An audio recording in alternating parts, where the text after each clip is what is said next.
This is the truth about Hyperliquid. We're going to reveal some crazy facts about Hyperliquid that you need to know about. Welcome to the Bean Pod. This is your place for all things stocks and crypto. From beginner tips to expert picks. Use this as fuel for your investing journey, because when you're in the know, your money will grow. This episode of the Bean Pod is sponsored by MudoHub, the global leader in blockchain-based epigenetics and DNA research. Over the last 8 years, Mudo has gained worldwide recognition by partnering with top-tier institutions like the King's College London, the University of Singapore, and Web3 giants like VeChain. With over 70,000 tests conducted worldwide and millions of dollars in revenue, their AI-powered health coach provides personalized, actionable insights to help users take control of their wellness journey. Users can even monetize their own health data through commercial and clinical research while helping fund groundbreaking discoveries. If you're betting on DeSci and AI-driven health innovation this cycle, look no further than MudoHub and the DNA token. All views expressed by speakers on the Bean Pod are solely their opinions. You should not treat any opinion expressed on the Bean Pod as a specific inducement to make a particular investment or follow a specific strategy, but only as an expression of their opinion. This podcast is for informational purposes only. Welcome to the Bean Pod. This is Shane, aka the Jolly Green Investor. And this is Josh, the Nifty Investor. Today, we're going to be revealing the truth about Hyperliquid, which is one of the hottest projects in all of crypto. Hyperliquid has really emerged onto the scene as of late. Like, you go on Twitter, X, type in the ticker hype, and it's everywhere. It's just like littering your feed with it. I wonder why, which is why we had to create this episode, because look, is this the start of a new multi-$100 billion market cap product, or is this all hype and there's no substance? Yeah, it's always interesting when you see a crypto project come out of seemingly nowhere and launch and immediately be in the top 25 by market cap. Yeah. Like at time of recording, we have Hype, the token, with an $8 billion market cap, $25 billion fully diluted. It's around the 22nd ranked coin. That is high. Like, that is the highest debut of any coin I've seen since like Arbitrum, right? Yeah. So this is majorly, there's gonna be a lot of puns in this episode, majorly hyped up. But it is solving, it's solving a problem that many, many projects have tried to solve, and no one's really solved it. The problem is the difference between centralized exchanges and decentralized exchanges, right? On the one hand, you have centralized exchanges. We've all, if you use Binance, you use Coinbase, you use BitGet. Better be using BitGet. You should be using BitGet, of course. Our referral link in the description. If you use a centralized exchange, they have all the tokens, all the liquidity. So when you're buying and selling, you're not losing out on a lot of your sales. It's easy to use. You can do leverage trading. They have great charts where you can do your own charting.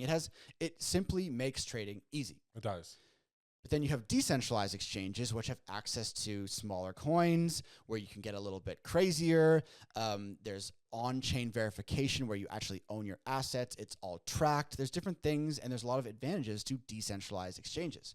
No one has solved making the middle. It's like take all the best. Many people have said they've done it. We took all. I've seen this on websites 50 times. Man, when I was reading the website, I was going blah blah blah. Yeah, we've taken all the best parts of a centralized exchange, and we've taken all the best parts of a decentralized exchange into one super product.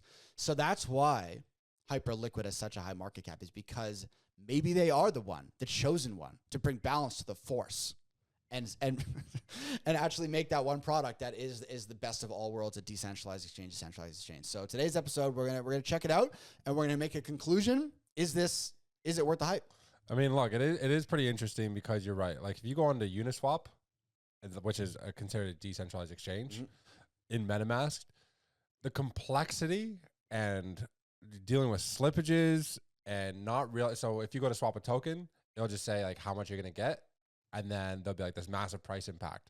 The great thing about these centralized exchanges is the market makers that are typically there. So it ensures that there's always enough trading and volume available, so that when you do swap a token, it doesn't nuke the price. Like, if you're holding a giant bag of something, which is excellent.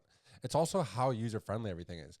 Trying to teach my girlfriend or just a buddy on how to transfer some tokens from MetaMask or whatever, or Solana using your Phantom wallet, it's so complex. you need to have a product like this that is as easy as using, I don't know, like your banking, the stuff you're doing when you're trading stocks. Yeah. You know, basic, easy. For sure. So like one of the first problems that Hyperliquid is trying to solve is just basically speed and reliability. So for Uniswap, for example, is on Ethereum. So Ethereum can be very slow and high gas fees. Hyperliquid has their own blockchain, which is purpose built for this trading platform. So it's extremely fast with 0.2 second block time. It's able to handle 200,000 transactions per second. And then another good example would be like a Jupiter Dex or Radium on Solana. Well, that's fast, but guess what? Solana goes down all the time because Solana is used for so many other things other than just DeFi. So with Hyperliquid, they've solved this problem by utilizing their own blockchain, which is not only extremely fast and is able to handle hundreds of thousands of transactions per second, but is purpose-built for this platform. So in theory, it has less likelihood of going down. That's right. So it's a decentralized exchange that also operates as a layer one. It has a full on-chain order book, which is relatively rare for a decentralized exchange. Typically, they rely on off-chain order book. So having it all on-chain is really unique, and it results in greater transparency and security. There's some really interesting stats that you can track on there, like the largest user deposits, largest liquidations by users. So you can actually see their wallet, and it's all neatly organized for you, and you can find that on stats.hyperliquid.xyz. Yep. They also have eliminated the gas fees with this layer one. So you're getting the decentralized exchange. You're getting the user interoperability, the user experience of a centralized exchange. But you know, when you're on Uniswap and sometimes there's all these users who are making trades and it's like $50 gas fee. Are you fucking kidding me? I'm not making this trade. They're eliminating those gas fees. So it's really cool to actually have that on top of 50x leverage, one-click trading, low latency. So they have this like geographically co-located clients. And that is really important because when you're dealing with large amounts of money, if the price spikes even a fraction of a penny, that is a lot to somebody who's doing maybe $1 billion in volume. And that, so having that, I think like the low latency is also really imperative. Yeah, so I think what you're going to see as this crypto bull run moves forward in 2025, like we think it will continue to do, is, you know, crypto trading, DeFi is really going to come back into favor. And when you see a lot of new people being onboarded into crypto, you get onboarded. If you don't know anything about crypto, your first onboarding is going to be through Coinbase, centralized exchange. But then for a lot of people, they want more. And they're going to want to move to the best decentralized exchange that's going to allow them to still leverage trade, but offers maybe some more advanced features, some better charting, some leverage, also access to different tokens. And I think if Hyperliquid is able to fill that gap, then the potential there is to be maybe like a top 10 token. What I don't like is how it already has such a large valuation, and you know that there's a lot of insiders that got in early on this thing that are probably up like 1,000x. Yeah. So that is always something to look at. But when you look at the Hype token, so now we've established, look, they have a really sleek looking trading platform that I think can be very successful. But when it comes to the show, you're always looking for good investment opportunities, right? So the Hype token itself, okay, what is the utility of the Hype token? Yes, governance, of course. But a reason to hold the token is for fee discounts. So if you're actually going to use the platform a lot, if you're a power user, you're going to save on fees by holding the Hype token. There's liquidity incentives. So if you provide the Hype liquidity, there's staking. And from what we've seen so far, a lot of these early insiders and people that are using the Hyperliquid platform, these guys have long-term conviction in the platform. 50% of Hype tokens are currently staked. That's a lot of tokens in the circulation that are a lot of tokens that are locked up, staked. And anytime you see a project with that amount of conviction, there's something going on here. Absolutely. If you go to stats.hyperliquid.xyz, you can look at the stats from July of 2023 to present. $2 billion in cumulative inflow, 17, this is where the degens are fucking idiots. $17 billion in cumulative liquidations. Yeah, I gotta love it. Traders are at a negative $56 million in cumulative profit and loss. So congrats traders, you guys are killing it. 1 to 3K daily new users being onboarded and 34 billion cumulative trades so far. So the metrics are pointing to an upward trajectory, and I try to understand like how were they able to do this. So that anybody can create a referral code. So we should probably create one. Yeah. So you can create a referral code, and after you've done that, $10,000 in volume, you receive 10% of the referred user's fees. The fees, yeah. So they have this really great organic way of Great Ponzi. everyone can start referring to get people in there. So it's Yeah. really cool. They have a points program that began in November 2023, and 1 million points were distributed weekly to users for over 6 months. So I think this point system has also, because it was over a 6-month period, it's also rewarded individuals who contribute to the protocol's overall success as well. So you have anybody who can create these links. You have the point system, which has encouraged people to help build for over a 6-month period. The other thing that I noticed is how did the Hyperliquid token, there was this giant airdrop that occurred. So in November 2024, Hyperliquid conducted a significant airdrop of its native token, distributing hype to nearly 100,000 eligible users. And this was huge. The average allocation was around $45,000. Right.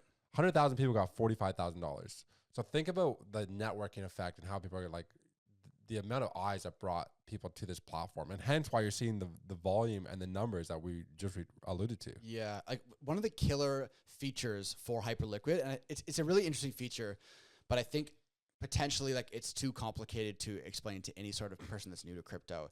It's the fact, it's where they've blended the centralized exchange and the decentralized exchange, is the fact that their order books for buying and selling are on chain, but you don't actually have to own the assets. So with a decentralized exchange, you have to own all of your assets. It's in your MetaMask or whatever, your Phantom wallet. But with the centralized exchange, the order book is not on chain. Centralized exchanges, you can't really track what's going on behind the scenes of a centralized exchange. It's not on chain. There's an element of mystery there. That's why they're always like, oh, centralized exchanges, they're spoofing the books, they're liquidating people here, blah, blah, blah. Whereas Hyperliquid, they have on-chain order books, but you don't necessarily need to own the assets. That is one of their unique selling points, which I think if you're a real crypto degen, you understand how that works. But if you're a normie, you don't really understand how that works. All you really know is like, oh, this platform's sleek. This platform's easy to use. And I think that's what they're going to need to focus on to get the new people. But maybe it is focused on crypto degens, but will it be able to reach a top 10 market cap being just focused on that? I think maybe they still do need to onboard the noobs. And what I think the way that I think the path for success that I see for Hyperliquid is just fleshing out the amount of tokens that are tradable on Hyperliquid, the actual platform itself. Right now, it's still, you're not going to get nearly as many tokens on Hyperliquid as you are on, the unlimited amount of on MetaMask, Uniswap, Jupiter, right?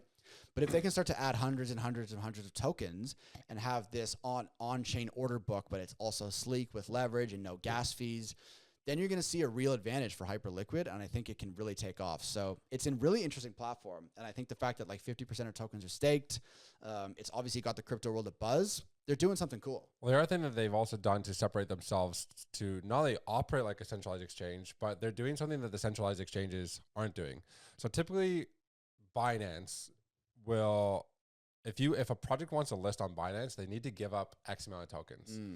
So let's say everybody's like, Axendao, when are you guys going to hit a tier 1 exchange? It's like, do you really necessarily want them to list on a Binance, considering that they're going to have to give up, maybe 5% of the supply to get listed? What do you think Binance does once they get that 5% supply? Why do you think 99% of projects that hit Binance look like rug pulls? It's because once they get listed for this crazy fee, they dump all the tokens that they received. So what Hyperliquid has done is they've created fair, transparent, and accessible listings for all these different tokens. So anyone can bid in an auction to deploy a new crypto asset. So it's an auction process that occurs. So no team ever has to give up tokens to get listed. Yeah, so it's pretty unique that way. That is pretty cool. And I feel like the fact that there is a very easy to understand link between the popularity of the platform and the price of the token, because there is so much utility in the Hype token if you actually use it. You save on trading fees, you get better liquidity, exclusive features, premium trading tools, premium perks. So if anyone out there is going to be like, okay, I'm going to do all my crypto trading on Hyperliquid, they're going to buy and own and stake the Hype token. So there's a very easy link. It's like, we talk about like with Block Asset and Block Bet. There is a link between the amount of revenue the casino makes and what they're doing buybacks, the price of the token. With Hyperliquid, there is a link between the popularity. The more people that use Hyperliquid, the more people that are going to buy and stake the Hype token. So I like that. If the platform is more popular, the Hype token should go up. So I like the fact that the token isn't just like governance, No, I've experimented with the platform. It's sleek. It's easy to use. I understand the hype around it. Yep. It's a nice platform, and they've done everything, in my opinion, they've done it quite right. Yeah, I feel like it's going to be successful. It's come in at the right time in the bull run. I think if they just keep adding more tokens and make themselves really easy to understand for noobs and degens alike, I think I can see a successful future for Hype. It is already sitting at a pretty high market cap. Yeah, we're not saying to buy, we're not saying to sell. It's just like we wanted to cover it. You're not going to see 100x probably, but if the crypto bull run continues to proliferate through 2025, I can see Hype being maybe like the most successful new trading platform in all of crypto. Absolutely. Hey, look, if you guys want us to cover any other projects out there and do a deep dive into it, let us know in the comments. And then make sure you tune into the next episode, because that one is going to be a banger.